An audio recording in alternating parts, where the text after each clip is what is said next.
नमस्कार दोस्तों, आज की कहानी है पूस की रात, जो मुंशी प्रेमचंद जी द्वारा लिखी गई है। हल्कू ने घर आकर अपनी पत्नी मुन्नी से कहा, घर में जो रुपए रखे हैं उसे ले आओ। सेना आया है, उसे दे देता हूँ ताकि उससे पीछा छूटे। बरामदे में झाड़ू लगा रही मुन्नी ने पलटकर गुस्से से हल्कू को देखा और बोली, 4 रुपए ही तो बचे हैं घर में, अब वो भी है सेना को दे दोगे तो माघ पूस की कड़कड़ाती ठंड कैसे कटेगी। सेना से कह दो कि अभी पैसे नहीं है, फसल कटने पर दे देंगे।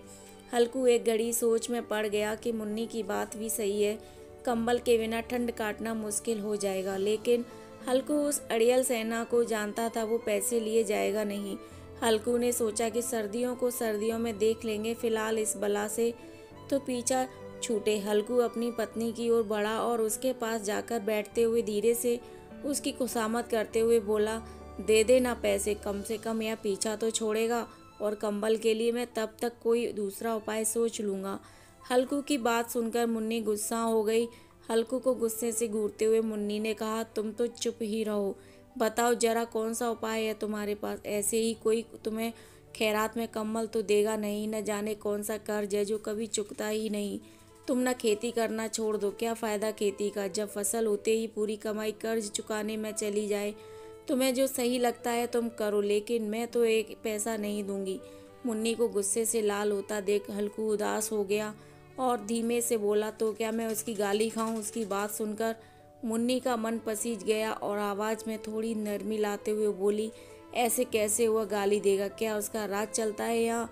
मुन्नी जानती थी कि हल्कू की बात में कड़वी सच्चाई है, इसीलिए वह उठी और चुपचाप कमरे से रुपए निकाल कर ले आई और हल्कू को थमाते हुए बोली, मैं फिर कह रही हूँ तुम यह खेती बाड़ी छोड़ दो, मजदूरी करोगे तो कम से कम किसी की सुननी तो नहीं पड़ेगी और 2 वक्त का खाना तो नसीब होगा।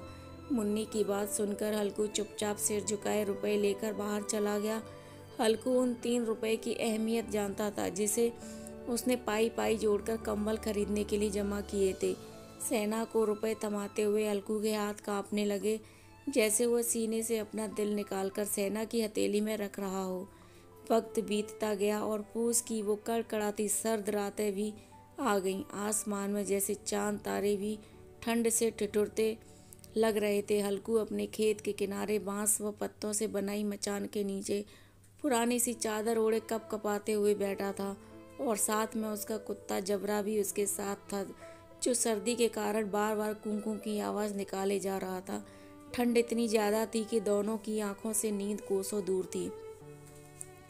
सर्दी से खुद को बचाने के लिए हल्कू ने अपनी गर्दन को घुटनों से सटाते हुए अपने कुत्ते की ओर देखते हुए कहा, जब पता था कि यहाँ इतनी ज़्यादा ठंड है तो क्यों मेरे पीछे पीछे खेतों में आ गया। घर में होता तो कम से कम 4 दीवारी में इतनी ठंड तो न लगती। अब पड़े रहो ठंड में यहाँ। अब जबरा शांत हो गया था, शायद उसे पता चल गया था कि उसके मालिक को कूकू की आवाज़ से नींद नहीं आ रही है। इसके बाद हल्कू गर्दन को घुटनों पर सटाए सोचने लगा, जब किस्मत किस्मत की बात है, हम यहाँ टिटुरते हुए रात काट रहे हैं और वो पैसे वाले बिना कुछ किए ही मजा लूट रहे हैं। इसके बाद हल्कू ने चिलम भरी और टिटुरते हुए इसे पीने लगा। हल्कू ने अपने कुत्ते जबरे को देखा और कहने लगा, आज यह रात किसी तरह काट ले, कल मैं तेरे लिए यहाँ पुआल बिछा दूंगा, तब ज़्यादा ठंड न लगेगी। हल्कू वहीं ज़मीन पर लेट गया और सोचा कि कुछ देर के लिए आंख मूंद कर सो लूं, लेकिन जैसे ही उसने आंखें बंद की, ठंड की चुभन जैसे पूरे शरीर में सुइयां चुभने लगी। कुछ देर करवट बदलने के बाद हल्कू पूस की रात को कोसते हुए उठकर बैठ गया। जब सब कुछ करने के बाद भी ठंड जाने का नाम ही नहीं ले रही थी, तो हल्कू ने पास बैठे अपने कुत्ते को उठाया और उसे गोद में लेकर लेट गया। ठंड से बचने के लिए जबरे के शरीर से आ रही दुर्गंध को भी हल्कू ने नज़रअंदाज कर दिया। जबरे को भी गर्माहट मिल रही थी और उसने भी आंखें मूंद ली थी और सोने की कोशिश कर रहा था कि तभी जबरे को कोई आहट सुनाई दी और वो एकदम सावधान की मुद्रा में खड़ा हो गया। जबरा अचानक मचान से बाहर निकला और इधर उधर दौड़ते हुए जोर जोर से भौंकने लगा। कुछ देर यहाँ वहाँ भौंकने के बाद जबरा दोबारा हल्कू से सटकर बैठ गया। ऐसे ही रात का 1 और घंटा बीत गया और ठंड कम होने का नाम ही नहीं ले रही थी। हल्कू उठकर बैठ गया। वो दोनों हाथों से टांगों को कसकर पकड़े हुए घुटनों पर सिर टिकाए बैठा था। ठंड में हल्कू को लगा कि जैसे उसका खून जम गया हो और वह बेबसी से बस सुबह होने का इंतजार करने लगा। हल्कू के खेत के सामने ही आम का एक बड़ा सा बाग था, जिसे देखकर वह सोचने लगा कि पतझड़ शुरू हो चुकी है और ज़रूर इन पेड़ों से पत्तियां झड़ी होंगी, तो क्यों ना इसके सूखे पत्ते लाकर देर तक आग सेक लूं। हल्कू ने सोचा कि वह पत्तियां उठाने तो चला जाए, पर कहीं रात के अंधेरे में उस पर कोई जानवर हमला न कर दे और उसे ऐसे देखकर कोई भूत ना समझ ले। कुछ देर यूं ही सोचने के बाद हल्कू एकदम से उठा और एक सूखे पौधे को उखाड़कर उसे मसाल की तरह जलाकर पेड़ों की ओर चल पड़ा। अपने मालिक को जाता देख जबरा भी झट से उठ गया और दुम मिलाते हुए हल्कू के पीछे हो लिया। पेड़ों के पास पहुंचकर हल्कू ने उन विशाल पेड़ों को देखा जो अंधेरे में और भी डरावने लग रहे थे। अपने मन के डर को दबाते हुए हल्कू नीचे झुका और पेड़ों के आसपास पड़ी पत्तियों को बटोरने लगा। सूखे पत्तों को समेटने की वो आवाज़ और ठंडी हवा के झोंकों से आ रही पेड़ों की ससराहट हल्कू को डरा रही थी। ठंड में नंगे पांव पर कंकड़ तो मानो तीर की तरह चुभ रहे थे। उन सबसे ध्यान भटकाने के लिए हल्कू ने जबरे से बातें करना शुरू कर दिया और कहने लगा, लग रही है ना तुझे भी बहुत ठंड, बस थोड़ी सी पत्तियां और इकट्ठी कर लेते हैं, फिर दोनों खूब आग सेकेंगे। हल्कू जितनी पत्तियां समेट सकता था समेट ली और मचान की ओर चल पड़ा। मचान के बाहर पहुंचकर हल्कू ने पत्तियों में आग लगाई। देखते ही देखते आग धधकने लगी और उसकी लपटें पेड़ों को छूने लगी। हल्कू और जबरा वहीं आग के पास बैठ गए। हल्कू अलाव में कभी अपने हाथ सेकता तो कभी पाँव, तो कभी आग की ओर पीट पीट कर बैठ जाता। जबरा भी आग के पास पसर कर लेट गया और उन लपेटों को देखने लगा। हल्कू जबरे की ओर देखकर कहने लगा, कहा था ना मैंने, अलाव जलाते ही ठंड नहीं लगेगी, अब सेक ले जी भर कर आग। कुछ समय बाद वो आग की लपटें जैसे कहीं गुम हो गईं और पत्तियों का ढेर सिमटकर राख में बदल गया। अब तो बस कोई हवा का झोंका आता तो बची कुची चिंगारी कहीं बीच में लाल लाल अनार के दाने सी दिखाई देती। हल्कू राख की थोड़ी सी गर्माहट में वहीं चादर ओढ़े दुबक कर बैठा हुआ था, लेकिन जैसे जैसे रात बढ़ती जा रही थी ठंड उसे और जकड़ने लगी थी। कुछ देर बाद हल्कू वहीं राख के ढेर के पास लेट गया। हल्कू को नींद आने ही वाली थी कि जबरा फिर से अचानक उठ गया और खेत की ओर जोर जोर से भौंकने लगा। हल्कू के कानों में भी कुछ आवाजें आ रही थी, जैसे जानवरों का बड़ा झुंड खेतों में घुस आया हो और उसकी फसल चर रहा हो। जानवरों की हलचल की पूरी आवाजें हल्कू के कानों में पड़ रही थी। हल्कू आंखें मूंदे ही सोचने लगा कि जबरे के होते हुए आखिर कोई जानवर खेतों में कैसे घुस सकता है, जरूर मुझे कोई धोखा हो रहा होगा। हल्कू ने आंखें खोले बिना ही जबरे को आवाज लगाई, लेकिन जबरा खेतों की ओर मुंह किए जोर जोर से भौंकता रहा, पर उसके पास नहीं आया। कुछ देर बाद खेत में चरने की आहटें तेज हो गईं और अब हल्कू को पूरा यकीन हो गया कि खेत में जरूर जानवर घुस आए हैं। अपने आलस को झकझोरते हुए हल्कू आधे मन से उठकर बैठ गया। इस कपकपाती ठंड में उठकर खेत में जाना और फिर जानवरों को भगाना उसे बेहद मुश्किल सा लग रहा था। हल्कू वहीं बैठे बैठे जबरे को आवाज़ देने लगा। हल्कू की आवाज़ सुनकर जबरा और भी जोर से भौंकने लगा। खेतों में नील गाय का झुंड घुस आया था, जो पूरी तैयार फसल को चरने के साथ ही उसे तहस नहस किए जा रहा था।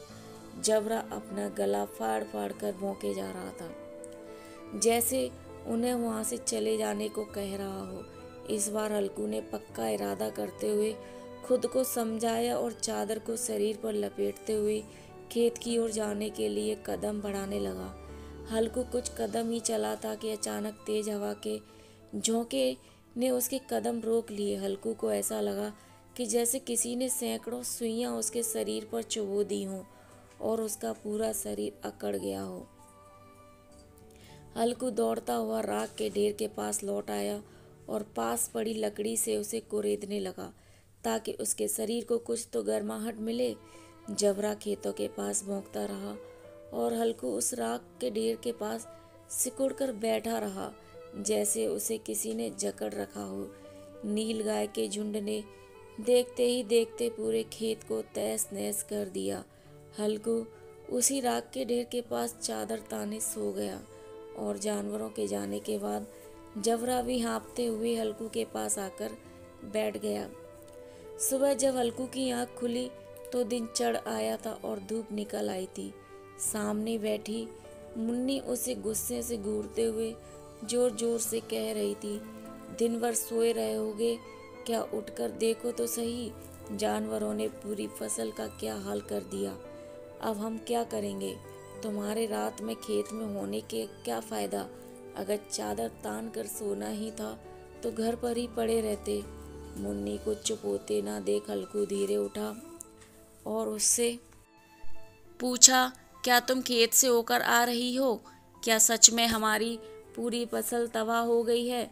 मुन्नी ने गुस्से से जवाब देते हुए कहा, हाँ, सब कुछ खत्म हो चुका है, हम तबाह हो चुके हैं। हल्कू जानता था कि मुन्नी ऐसे चुप न होगी, तो उसने बहाना बनाते हुए कहा, तुझे तो बस खेत की पड़ी है, मैं यहाँ रात में मरने से बाल बाल बचा। रात को मेरे सीने में इतना तेज दर्द उठा कि मैं हिल भी न पाया। यह तो मैं ही जानता हूँ कि दर्द के साथ मैंने कड़कड़ाती ठंड के बीच रात कैसे काटी है। हल्कू की बात सुनकर मुन्नी कुछ न बोली। फिर दोनों खेत के पास आ गए और बुरी तरह रौंदे हुए खेत को देखने लगे। खेत की दुर्दशा देखकर मुन्नी के चेहरे पर उदासी छा गई और वह मन ही मन सोचने लगी कि अब गुजारा कैसे होगा। पर हल्कू के चेहरे पर एक अलग शांति थी। मुन्नी ने चिंता जताते हुए हल्कू से कहा, लगता है अब मजदूरी करके ही दिन काटने पड़ेंगे। हल्कू ने चेहरे पर हल्की सी मुस्कान बिखेरते हुए कहा, चलो कम से कम अब इन सर्द रातों में यहाँ सोना तो नहीं पड़ेगा। कहानी से सीख, मजबूरी में इंसान को कई बार न चाहते हुए भी कठिन फैसले लेने पड़ते हैं जो हमारे भविष्य को प्रभावित कर सकते हैं।